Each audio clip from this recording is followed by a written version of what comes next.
still gets me every time. To see the sad ruin of the great ship sitting here, where she landed at 2:30 in the morning of April 15th, 1912, after her long fall from the world above.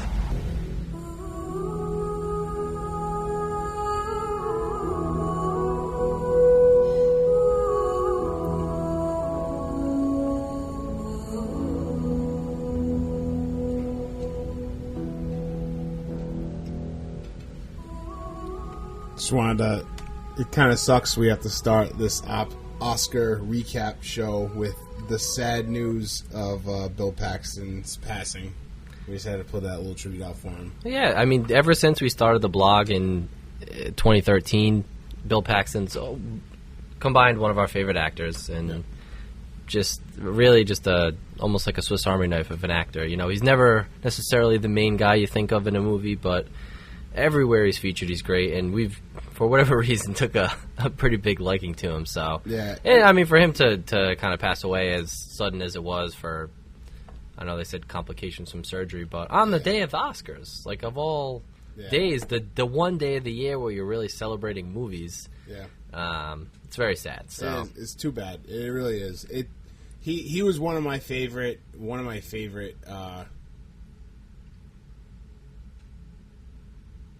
He was one of my favorite actors growing up as a kid. He was in Aliens. He was in Terminator. He was just a great character actor.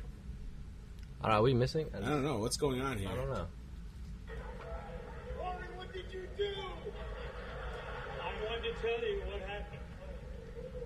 I opened the envelope, and it said, Emma Stone, La La Land. What? That's why I took such a long look at Faye. Wait, what is happening? Hold Did on. La La Land not win? Be funny. Hold on a second. Well, you were funny. Thank you very much. Thank you very much. Wow, this is Moonlight, the best picture. What? What? No way. Happening? Okay. Wait, Okay. what? Okay. All right. All right. That's not What is going on? That can't be. Is terrible. Okay. All right. Just to fill everybody in, we're gonna have to do a little bit of editing on this podcast. But so go ahead. What's his name? Warren Beatty. Yep. Announced La La Land as the winner of Best Picture, but he was reading the card beforehand, which was Emma Stone from La La Land. But Moonlight was the winner. Moonlight was the Wow. And it is true, it's not fake. We've been on the road with these guys. Oh my God! So because they had the whole cast and crew and everything of La La Land up there. That sucks. Wow. How does that happen? Wow. That has to be the first time that's ever happened, right? That sucks. That's terrible. Yeah. Oh my God. All right. Because I tweeted a La La Land thing for Best Picture, but I don't know what to do now. I was going to say we start right from the beginning and talk about the podcast and talk about the Oscars, but I think we got to start with this. Yeah. So La La Land was running away with it for a little bit. I mean, they still won 7 awards, and including Emma Stone, Damien Chazelle, actress. But apparently, Moonlight is the winner of Best Picture and not La La Land. This is amazing. This happened live right here on the podcast. I can't believe this. Lindy was just lighting up my text, like being like, "This is an Oscar emergency," is her exact words. Oscar emergency. And I'm like, what the fuck is going on here? I can't believe that. That sucks for all the people. That all sucks for all the people that allow. Yeah, that are involved. Because they were on Imagine stage, celebrating on stage, and then having that plucked from you. Damien Chazelle getting I mean, okay, they won a lot of awards. They won 7. They won awards, but imagine that getting plucked from you. Still. Wow, that's crazy. That sucks. You know what though? This is a sign that, you know, maybe once you hit a certain age, I know it's nice to celebrate some of the main actors and actresses of the 60s and 70s and stuff. You gotta stop. But if you can't read a goddamn card, you gotta stop. You shouldn't be or don't put them in Best Picture. Like, mess up the sound editing. That's unbelievable. You know, But anyway, I thought that this was a great Oscars. Yeah. I thought this was... I really enjoyed it. One of the best of most recent memory, I thought Jimmy Kimmel killed it as a host. He has a perfect personality for it, especially the opening monologue. Yeah. It's a perfect tone. He thankfully didn't get too political because that's not what we're watching. Yeah. If anything, it's an escape from that. He did the type of comedy that would happen any other presidential cycle. Right. He did the type of stuff that's just like prod and make fun of whatever. You know what I mean? High level, didn't really get into the nitty gritty, and also acceptance speeches didn't really get too political either. Which I'm not going to say it's good or bad, but it's nice for me to watch an award show and not have to worry about, I don't know, like anything. Well, I mean, that's the thing. Like, you almost watch it as an escape from that. Someone just said in the comments, seriously, La La Land, not a good movie. I don't know what La La Land movie you guys watched, but it was a great movie. No, it was still a great movie. Just because it didn't win, just because Warren Beatty can't read a card doesn't mean it wasn't a great movie. Ridiculous. I loved it. And like we were talking about before we came on here, is I think once there's a level now of how popular something can become. And then once it reaches that peak, it tumbles over the other side. Yeah. And there has to be this visceral hate towards the same thing. I mean, with Casey Affleck, for different reasons. Yeah. But with La La Land, it was just all of a sudden, a couple days before the Oscars, I'm reading all these articles about how there's only white people in the movie, and it's not a good movie, and Ryan Gosling and Emma Stone aren't good singers. And I'm like, look, if you want to find a reason to hate something, you're always going to find a reason to hate something. That doesn't mean something's bad. I also hate when people say something's bad. Say you didn't like it. Yeah. That doesn't make it bad. Yeah, no. You can say you didn't like it. That does not make it bad. Because what's the movie that you made that's better than La La Land? Yeah. That got nominated for an Oscar? I always really hate the just like saying this is bad. Right. Say you don't like it. It's a cop out for having an opinion for something. Yeah. When you have an opinion for something, you should either really like it for a certain... And I'm not even saying just for if you don't like something. Even if you like something, you should have a reason for why you like it.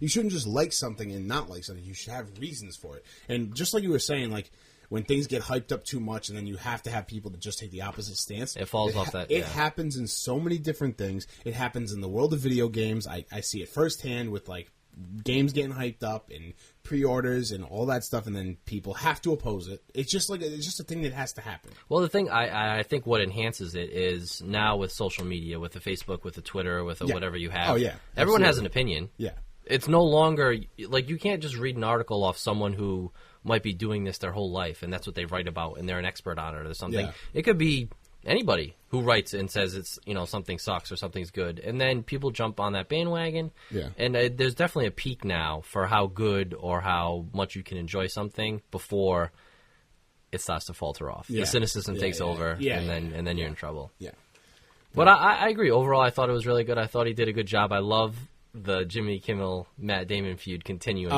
Which I was hoping it was gonna because he's hosting, but they kind of went above and beyond for it. They really did. It was good. You could definitely tell that Matt Damon's in the dark on a lot of what happened. I mean, when he was getting played off, when him and Ben Affleck came up to give original screenplay. Yeah. I mean, he clearly did not know that he was going to get played off. It was awesome. I loved that back and forth between them. I did too. And that was another reason why I knew Jimmy Kimmel was going to be a great host. He really did kill it. He really did. You couldn't really ask for much better than that. No, I agree.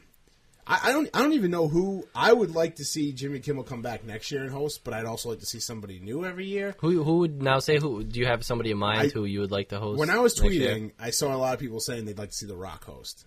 I don't know. I think he could. I really do. I think he has that personality to do it. I don't know if he could do a whole show of funny. Like when he was in the WWE, he does he does his little, The Rock show. He comes out with the guitar, he does 3 his to 5 minute thing, and that's it. Do you really think he could sustain like an entire 3 hour award show? I don't know. I'm a big Rock fan, but I think when you're looking for a host, you zero in on who can deliver a solid monologue to open the show and then expand from there. Sure. You need someone who can do that. Yeah. Like The Rock could handle all the other 30-second parts of introducing presenters and all that stuff. Yeah. But if you can't nail that monologue... Yeah. Yeah. And like you don't have... I'm not saying it has to be a comedian. You could be like a Neil Patrick Harris or a James Corden, somebody like that who would... do more like a musical number. It doesn't have to be a stand-up act. Yeah. I can't see The Rock doing a solid 12 to 15-minute opening monologue of something. I don't know. I don't see that either. No. I don't know. I think he has the right. Like I said, I think he has the right personality. He's like he has a when he gets in front of people, he lights up a room. He does. But it's just the Oscars is different, and I think it's because it's a limited engagement. Yeah. When you see him live, it's what he did tonight. Yeah. It's what he used to do in wrestling. Yeah. It's that 5-minute thing, and like, oh, that's good. And then you turn 5 into 10 into 15. It's like, okay. Yeah. And then it's like enough of it. And then, honestly, it would probably be a lot of the same jokes. Yes. The Rock is big. Yep. He's handsome. The Rock is handsome. And those are the same jokes that happen over and over again. Right. You know what I mean? That kind of stuff. But like with Jimmy Kimmel, he has another thing that's good about with Jimmy Kimmel and like people like him. The King of Queens guy should do the next Oscars. Kevin James? Kevin James.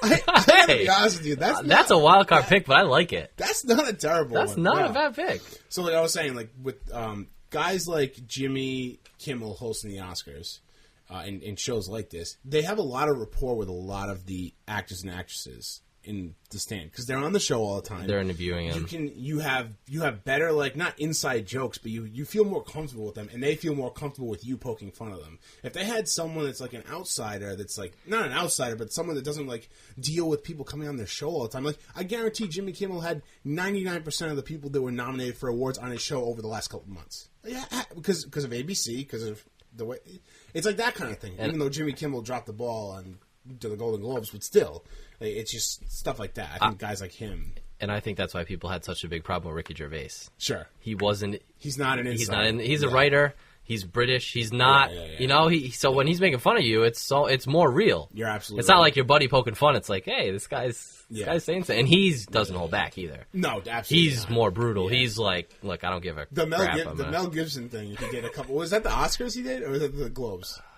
I think it was the Globes. He left the beer on because he didn't host the Oscars. No, because that's his whole. That's his stand-up shtick. Is he drinks the Guinness or whatever.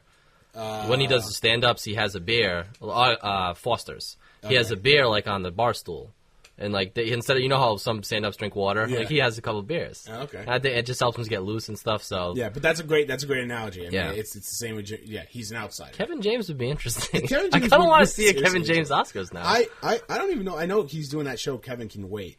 But I'm sure he has some time to host the Oscars in between. I can't imagine that takes longer than a week to film a whole season. No. He went from TV show, hugely successful TV show, to a, I'm not going to say not successful movie career, but he's back in TV now. So we'll just leave it at that. I mean, I would like, I don't know. I mean, I'm partial to like a Kate McKinnon type of thing. But again, I think you have to have the strategy of building from the monologue and then out from there. Yeah. Like anybody can do introducing the presenters or the bit when they had the people come out from the tour bus and dropping candy from the ceiling. I like that kind of stuff. But it doesn't take that special of a person. Do you think it's important for the presenter to have musical talent as well? Like, I think it can't hurt because like, Kimmel can't do it. No, but Neil Patrick Harris a few years ago, he was in the opening monologue.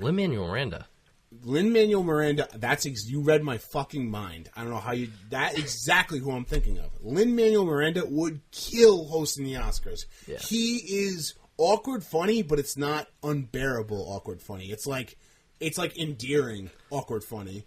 And obviously he's good in front of thousands of people.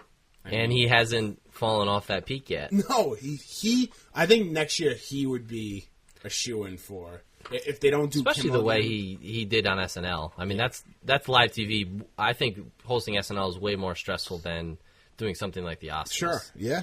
Because you're trying to play different characters. Here he'd just be playing himself. He's obviously amazing at live singing and stuff. So yeah, I think he would be great, but I don't think it's a deal breaker having someone that can do singing and dancing. But it is kind of cool when you can have a guy that like breaks out into dance. Now the good and the bad of it is. The good of it was Neil Patrick Harris because he's a delight. The bad of it was Seth MacFarlane. When Seth MacFarlane hosted, he's funny and he does have that sort of inside with like Hollywood. You know what I mean? Because he works with a lot of different people and he does movies and he does his TV show. But his musical numbers were crass and like funny humor, but not really good for the Oscars. Nah. You know what I mean? Like he had a whole song about boobs. Remember that? Yeah. I mean, it's like. Okay, it's Seth MacFarlane humor. It's not the like Oscars, this is what we were expecting, but but they're the two opposites of the spectrum. Yes. I don't think it's necessary, but it would be nice. It would be. It'd be nice to have someone that to show their like artistic ability to be able to act. Because Jimmy Kimmel's not an actor; he's a comedian, right? So he's got the stand-up part down and stuff. But I mean, I can't think of a person better than. And it's cool. Lynn. Like you bring things like Guillermo, you bring things like mean tweets, which the mean tweets section of the show was funny. Well, it was, and I think I don't know if they're going to continue doing it, but I know they wanted to use a late night host. Yeah. Someone just said Seth is more VMAs, not Oscars. Perfect. I totally agree. That's perfect. I totally agree. Like a more laid back, casual like award show. Like you're not going to listen to a song about the boobs on the Oscars. Yeah, I'm going to listen to John Legend and I'm going to listen to Justin Timberlake but that's perfect. That's a perfect comparison.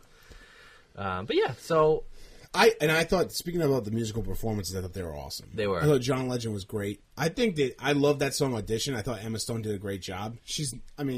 One of the biggest gripes everybody had was Emma Stone and Ryan Gosling aren't the greatest singers. I had no problem with that in the movie. It was a great movie. Brought some authenticity to it. But you have John Legend sing that song. It's like chills. It gives it a whole new meaning. He's he's such an amazing singer. So that was really cool. I like that. And the Moana song. Yep. I forget the girl's name, but the oh my god, was there. She was amazing. She was awesome. She was so good. Even though she got hit in the head with a flag, one of the people twirling the flags hit her in the face. Like a champ, though. You got it just continued on. That's that's a seasoned veteran move right there. Especially on live. And was she 16?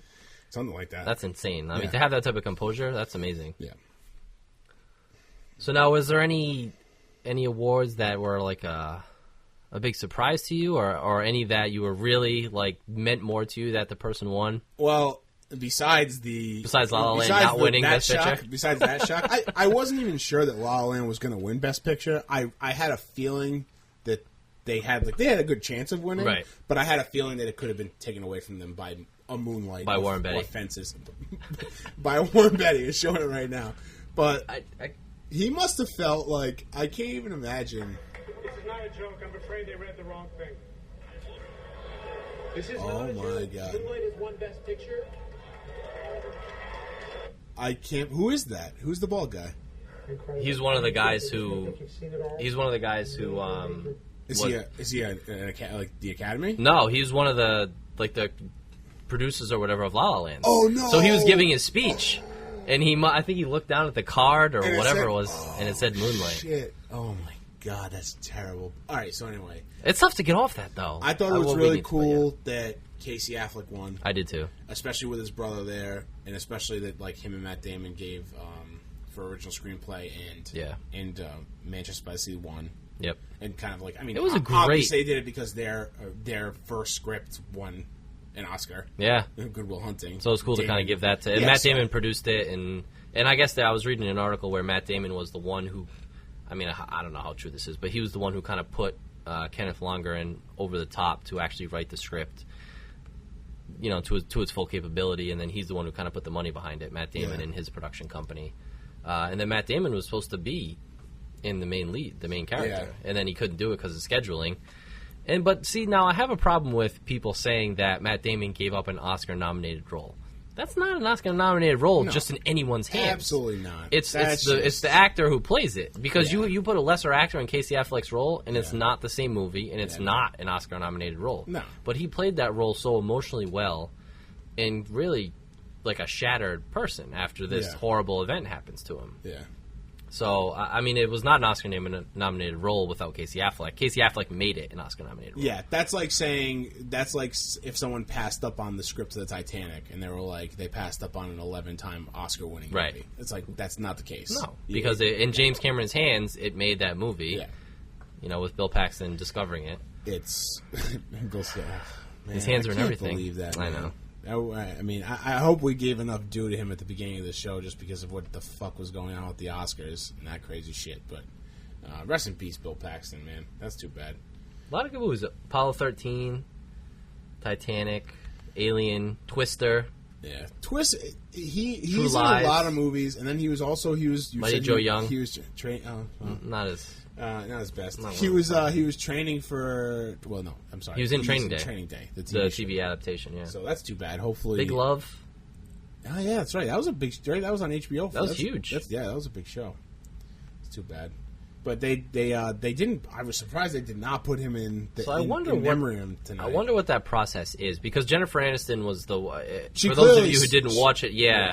She had she specifically said his name, which when she said it, because usually the in memoriam, you don't mention anyone specifically. They just do the video montage and it's done. But she said, we're doing the in memoriam, including our friend Bill Paxton, who passed away today. Yeah. So, which made you think that they somehow don't have the capability to add him in? Or maybe I don't know. I know they have it. Maybe they... I don't know. I mean, I'm sure maybe it was one of those things where, like, they didn't want to mess with it. It was, like, set up just right. So you just say How hard could it be, though, to add in one person? I don't want to knock, because I'm sure that... Because even the most important ones, like Carrie Fisher and Prince, and I'm missing some other... I know there's a lot of John Hurt, like guys like that. I mean, they... even the most important ones, they just kind of had their picture, and then it was like a 5-second clip. Yeah. It's not like they were doing these 30-second, 40-second clips. Yeah, I would have been fine with just... Yeah, Gene Wilder. I was just trying to think of that one. Yeah, Gene Wilder. Thanks, Periscope viewers. KB20911. Nice name. Yeah, I don't know. I don't want to knock it because there's a million moving parts in a show like this. So, it's probably it's probably not something opening up their PowerPoint presentation and dragging in a picture of Bill Paxton from Twister and calling it a day. Yeah. I'm sure it's a little more advanced than that. You probably got to clear it through how many people ahead of you, like, to get that confirmed, and they're probably already set up for the day and everything, by the time this news got out. So, yeah, I'm not going to hate on for that, but, So, just to go back to Kimmel for a second, because I was taking notes during the broadcast, I had my favorite joke. Okay. From Kimmel. Okay. And it was like in the middle of the broadcast. It was actually after O.J. Made in America won for Best Documentary. Yeah. And they go to him, and he's like, am I supposed to make an O.J. joke now? And the crowd's kind of silent. He's like, I'm not going to make an O.J. joke. You know what, O.J.? You get an extra piece of bologna on your sandwich tonight. That was good. And the crowd's silent. And he's like, and halfway through the show, everyone turned on Kimmel. Yeah, that was good. For making fun of their beloved O.J. That was really good. Yeah. And he's like, yeah, I didn't think we'd be doing this still in 2017. That was good. I think that...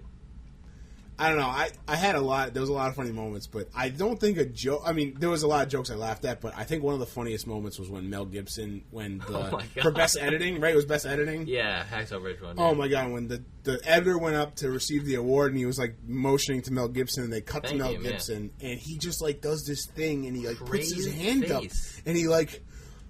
Then he goes like this, and he like has his fist clenched, and he like moves his wrist forward, and then like shakes his head and laughs. Eyes were like, but he was locked in. They need to stop with the cutting to like people in the crowd. I understand it makes good for the show.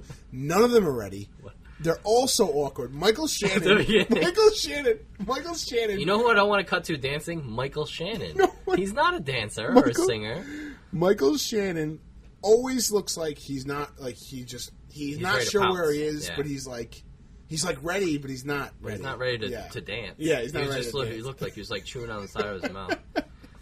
It's like guys like that. It's like you have to know. Yeah. Because these directors that have the shots set up, they're not just cutting to them and then being like, oh shit, they're not doing anything, or they're acting fucking weird like Mel Gibson. They're in their they're in the studio, and there's all these TVs up with all the camera feeds. So you see the guy that has the camera on Mel Gibson. If you see Mel Gibson doing some weird shit with his wrist, you do not cut to that motherfucker. If you see fucking Michael Shannon looking like he's about to murder the person in front of him, don't cut to him. Cut to someone else. There's probably somebody else in the crowd that's doing something funny. Right. Cut to the kid from Lion. Cut to anybody else. Anybody else. I think rule of thumb should be not cut to Mel Gibson. Cut to Chrissy Teigen. Just thought of it. Moonlight cashed in the briefcase, Mike Bernstein said. That's pretty funny. They ran in. That's Seth Rollins at WrestleMania. Running in, taking it away from Roman Reigns. Yeah, so it's like they know, the directors know. So just like go to the guys who I understand that it means for continuity, but just for continuity's sake, you shouldn't just go to people like that. I agree. You don't need to be doing that. Funny stuff. But overall, I thought it was an awesome show. I did too. Yeah, it was good. I'm really disappointed in myself that I didn't get to see all the Oscar-nominated movies. I mean, not all of them, not just for Best Picture, those ones. I have a few more to watch. I plan on watching all of them because this is actually a group that I think all of them I'd be really interested in seeing. As opposed to like other years, it's like I could take or leave Brooklyn. I don't really want to see the Danish Girl. Like, I'm not really. That's not my cup of tea. No? But like, I think I would legitimately be interested in Fences because of Denzel and Viola Davis. I thought they're awesome. I definitely want to see Moonlight. And there's a few other ones too a few of the other ones that I haven't seen. Hidden Figures, I definitely want to see. Yes, Hidden Figures is very good. I'm surprised that didn't win more. Yeah, did it win? It won. It doesn't have not on my list here. I mean, unless it won one of the really minor categories, it didn't win. Yeah, I don't remember it winning any awards. It's too bad, but I mean, it's awesome for them to be recognized. This is a good year. I mean, I know.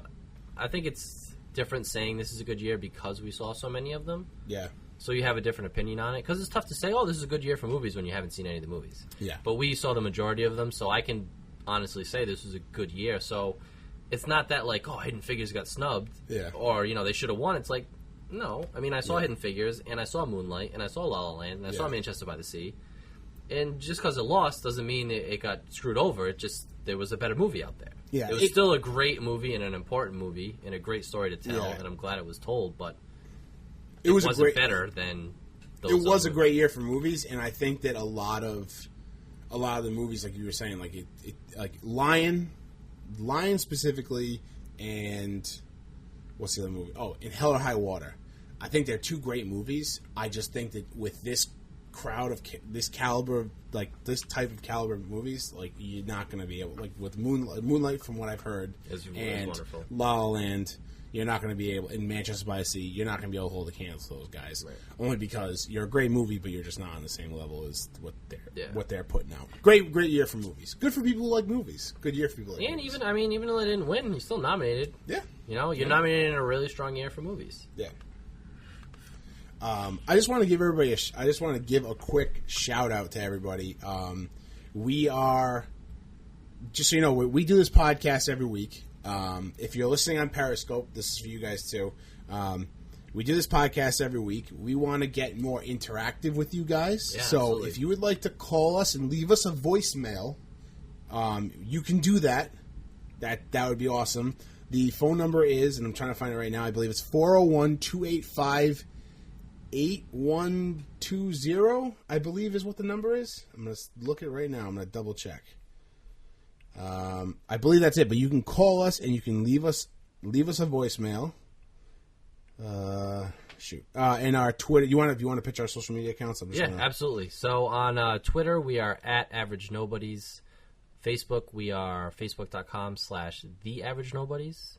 On YouTube, we are youtube.com/TheAverageNobodies, and we also have the blog, which is AverageNobodies.com. We're everywhere. We're at Instagram at Average Nobodies. So just to confirm, the number you will call to leave us a voicemail, and we'll take any questions, any comments, anything you want to run by us, whether about the Oscars or anything else. The phone number is 401-285-8120. I believe that's what I said before, too. But that's the number to call. It's not going to ring. It's probably going to go straight to voicemail, but leave your voicemail there. Leave your name if you want to leave a name. If you don't want to leave a name, don't leave a name. And we're going to play it on air, and we will talk and discuss with it. So comment, tip, recipe, advice. Yep. If you want our advice on something, God bless you. And like Ryan was saying, AverageNobodies.com is where we post all of our written blogs. So check that out this week. We're going to have a Lent blog going up this week. Neither one of us are super religious, but we do follow the 40 Days and 40 Nights. It's mostly because of Josh Hartnett. Sure, it's a beautiful film. I want to pay tribute to him. So, for those of you who don't know what Lent is, you give up something. So, we're gonna, in this blog, we're each going to give up something for the entirety of Lent, and we're going to discuss what it is and why. Starts Wednesday. Yes. March 1st. Yes. Yep. The 1st. And ends on Good Friday or Easter Sunday. I'm not sure how that works. It ends on one of those 2 days. It's either April 16th or April 14th, but it's 40 days where you give up something that the other days of the year you're not obsessed with, but you enjoy. So it's an actual, it's actually something that you're going to miss giving up. So again, AverageNobodies.com is where you can find that out. You can find us at Average Nobodies. Again, we do this podcast every week. We're on iTunes, we're on YouTube, and we're on our blog. So you'll be able to find us no matter what you have. If you have an Android phone, if you have an iOS device, be sure to leave us a review and a rating. if you'd like to on our podcast. It helps us get mentioned. But I think we're going to wrap it up there because it's kind of late and we're just East Coast time. We put in a lot of work today. We put in a lot of work today. And Warren Betty, God, I can't believe that. That still blows my mind. Yeah, that's hey, wild. We had it live. We did. That was crazy. We had it live on the camera. I might just leave it in. I mean, we're just at 30 minutes right now. Why not? Just leave it in. I mean, that's an honest to God reaction to probably the craziest. Easily the craziest event in Oscars history. Yeah. Maybe in live television. Yeah. Unless someone got murdered that I don't know about. For our Periscope people, please go on Twitter and follow us. Go on YouTube and subscribe to us. But most importantly, call in. 401-285-8120. Damn it, I fucked this up again. Why? It's only 8120. That's not why. 401-285-8120. Call and leave us a voicemail. We want to hear from you. We want to get more interactive with our fans. So if you fucking hated what happened tonight in the Oscars, call us up and tell us. If you hate our guts, call us up and tell us. If you love what we do, call us up and tell us. Tell us anything. Tell us about your cat, your dog, your baby, your egg that you're pretending is a baby because that's what you do, and you try not to break the egg. I had to do that in psychology class in high school. Some people just keep it going. Some people just like to do that. Bag of flour, I don't care. Whatever. Probably. So call us and tell us. And thanks for listening. And, that's the Average Nobody Show. That's it. And we'll see you guys next week. Adios.